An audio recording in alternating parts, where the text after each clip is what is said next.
Hi, welcome back to my channel. Today we are going to discuss mid-year examinations, the answer for the mid-year examination for paper 2. Okay, so we are going to start for the question number 1, okay, which is the quadratic equations questions. Okay, so for these questions, how are we going to solve? Okay, just notice there's a minor typo. This is the part A, ini bahagian A. So we look at the questions. X squared minus px equal to 5p plus 16, as the p is a constant and has two equal real roots. So this is the keywords, two equal real roots, and in BM mempunyai dua punca nyata yang sama. So apa yang kita perlu carikan, or how we're going to solve this question, we're going to find the value of p. Nak mencari nilai-nilai bagi p. So untuk soalan ni kita ada kita dah belajar dalam persamaan kuadratik di mana dia mempunyai 3 keadaan, iaitu pembeza layan B kuasa 2 tolak 4AC sama sifar, lebih besar sifar dengan kurang daripada sifar. Masih ingat lagi tak? Okay, B square minus 4AC. Okay, with 3 types of conditions. Kalau sama kosong ataupun sama dengan sifar equal to 0, this is two equal real roots ataupun mempunyai dua punca nyata yang sama. Kalau B kuasa 2 tolak 4AC lebih besar daripada kosong, makna dia mempunyai dua punca nyata yang berbeza. Two different roots. Okay? Kalau kurang daripada sifar di mana no real roots atau tiada punca nyata. So, maka untuk soalan ni kita akan guna pembezalan yang ini sama dengan sifar. Sebab mempunyai dua punca nyata yang sama. Sekiranya menggunakan tanda yang ni salah, tidak dapat apa-apa markah, ya. Mesti menggunakan yang betul. Tapi tengok persamaan yang telah diberikan. Adakah ini dalam bentuk am? Bukan kan? Sebab sama bukan sifar di sini. Kalau bentuk am mesti AX kuasa 2 tolak tambah BX tambah C sama dengan sifar kan? So ini belum lagi dalam bentuk am. Kita kena susun terlebih dahulu. So we have to arrange the given equations. X square minus px equal to 5p plus 16, right? So kita semua pindah ke sebelah kiri. Mesti sama dengan sifar bentuk am, right? So x kuasa 2 tolak px tolak 5p tolak 16 sama dengan sifar. Dari sini kita dah boleh kena pastikan A1, B adalah negatif P dan C adalah negatif P tolak 16. Okay, so from there we already identify or determine the value of A, B, C. So we substitute inside the discriminant B square minus 4AC, which is equal to 0. Okay, maknanya B square minus 4AC equal to 0. Substitute one by one. Negative P square minus 4A is 1. C is negative 5P minus 16 equal to 0. Right? So expand. Okay. So be careful on this. Hati-hati dengan ini. Negatif akan memberi jawapan dalam positif. 5 kali 4, 20. So adalah positif 20P. Bukan tolak. Positif. The next one the same thing. Sama juga.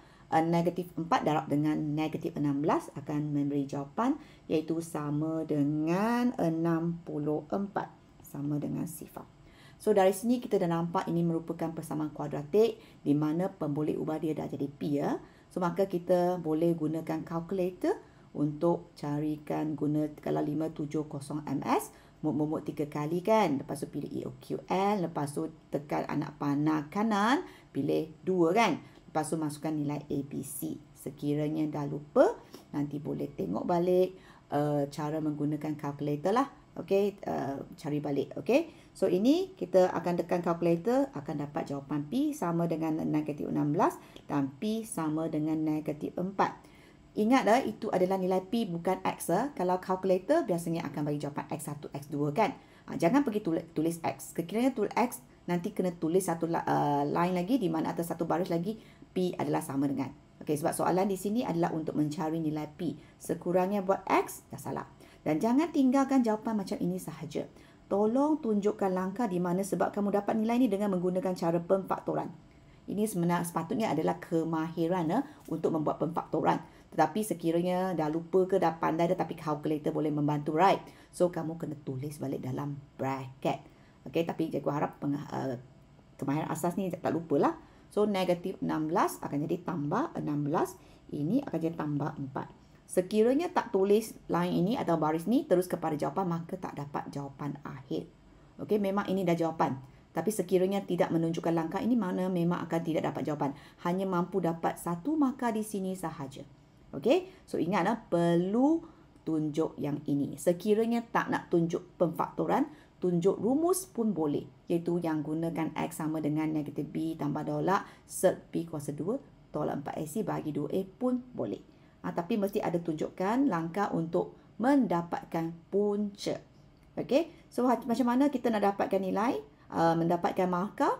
Kalau ikutkan di sini, ada soalan ni ada berapa markah? Soalan ni ada 4 markah kan? Sekiranya boleh susun dalam bentuk arm di sini dah boleh dapat 1, maka masukkan nilai ataupun ganti dengan betul B kuasa 2 4AC, makna dapat 1 lagi. Buat pemfaktoran 1 lagi, jawapan akhir dapat 1 markah lagi. Maka adalah 4 markah. Dan jangan lupa sekiranya kamu ganti dengan betul tapi masa kembang tu salah, 1 markah ni masih boleh tak dapat lagi. Tidak layak lagi untuk dapat soalan markah yang pertama. So hati-hati, mesti kembang dengan betul. Okey, lepas tu tunjukkan pemfaktoran untuk mendapatkan nilai jawapan akhir. Iaitu penuh 4 markah untuk bahagian A ya. Okey, lepas tu untuk bahagian B, dikata seterusnya cari punca bagi persamaan tersebut dengan menggunakan nilai terbesar P yang diperoleh di A. So kalau ada soalan seterusnya, kita mesti ambil jawapan dari bahagian A. Kita tak boleh buat semula kat sini lepas dapatkan jawapan tu masukkan. Jangan. Okey, dia mesti ada kaitan, ada berkaitan dengan soalan sebelum. Kalau tidak menggunakan nilai tu, maka jawapan betul pun tidak akan mendapat markah ya. So kena hati-hati. So di sini kalau bandingkan dua nilai P ni, mana satu merupakan nilai P yang paling besar? Sini mungkin juga ada pelajar yang masih keliru. Di mana negatif 16 dengan negatif 4 tu mana satu nilai yang lebih besar? So ingat, semakin besarnya nombor negatif, semakin kecil nilainya. Okay? The bigger the number is, the less the value is. Okay? So ini kalau banding, nombor dia lebih kecil tapi nilai dia lebih besar. Kalau tak percaya, kamu boleh buat nombor lah. Nombor apa ni? Guys, nombor. Ini adakan sifar kat sini kan. Negatif 1, negatif 2. Kita akan jumpa negatif 4 dulu. Lepas tu baru jumpa negatif 16 kan. Kalau yang paling dekat dengan kosong tu, nilai tu lebih besar daripada nilai yang jauh daripada sifar. Okay? So ingatlah, jangan keliru. So kita akan pilih P sebagai negatif 4. So we took the value P is equal to negative 4. Then we have to substitute inside the equations. Okay, what's the equations now? Yang ini. X kuasa 2 tolak PX sama dengan 5P tambah 16. P tu diganti dengan negatif 4. Jom, mari kita mulakan. X kuasa 2. Jangan lupa ini tolak kan, tadi tolak kan. Ini negatif 4, ini adalah P. P diganti dengan 4. Lepas tu ada X, jangan lupa ada X lagi. Lepas tu tolak 5. Lepas tu ganti dengan negatif 4. Tolak 16 sama dengan sifar. Betul tak apa yang cikgu buat? Yang ni, tengok. Ini ada yang ni. P dengan 5P. Tambah 16. So 5P, ni PX, 5P tolak 16. Right? So kita kembanglah sekarang ni. X kuasa 2 tambah 4X tambah 20. Lepas tu tolak 16 sama dengan sifar. Kenapa tolak 16 ya? Tapi sebelah sini tambah kan? Sebab saya bawa ke sebelah kiri dah. Cikgu terus. Okey, bawa ke sebelah kiri iaitu macam ini. Cikgu terus ganti di sini. Yang ini, negatif 5P. Ambil yang ini. So, terus sama dengan sifar ya. So, maka persamaan saya adalah jadi X kuasa 2. X kuasa 2 tambah 4X tambah 4 sama dengan sifar. So kini dah persamaan kuadratik. So boleh cuba guna calculator, tekan mod, lepas tu masukkan nilai. Apakah nilai X yang anda dapat? Okey, mesti dapat X sama dengan negatif 2. Kedua-dua nilai X adalah sama dengan negatif 2. Kalau nak tulis macam ini, boleh. Betul ke? X tolak 2. Salah ya. Kena sebab dapat jawapan X sama negatif 2 kan? Sini mesti opposite, ini adalah tambah. Ataupun boleh buat macam ni. X tambah 2 kuasa 2 sama sifar. Lepas jawapan X sama dengan negatif 2 pun boleh. Okey. Dari sini ke sini, apabila saya kembangkan ini, mesti dapat balik yang atas. Sekiranya saya kembang tak dapat yang atas, maka jawapan tu salah. Ataupun tak akan dapat markah di sini. Kembangan tu mesti betul. Mesti tally ya. Apabila saya kembangkan pemfaktoran ni, mesti dapat balik X kuasa 2. Sekiranya ada yang negatif, kita mesti ubah jadi positif dulu.